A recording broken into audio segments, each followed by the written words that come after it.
মা যখন থেকে এসছে তখন থেকে তো আমি আর রান্নাঘরে ঢুকতেই পারি না, সব কিছু মাই করে নিচ্ছে। আসলে মা তো মাই হয়, মা এলে কিছুই করতে হয় না। বাপের বাড়ি গেলেও মা কিছু করতে দেয় না, মা এসছে আমাদের বাড়িতে, এখানেও মা আমাকে কিছুই করতে দিচ্ছে না। কালারটা দেখো খুব সুন্দর দেখতে লাগছে, খেতেও কিন্তু খুব ভালো হয়েছিল।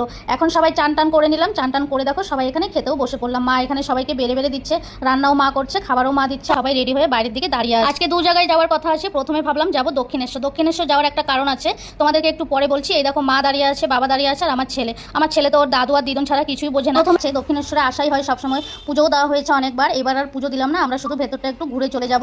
আর চলে এলাম গঙ্গার ধারে।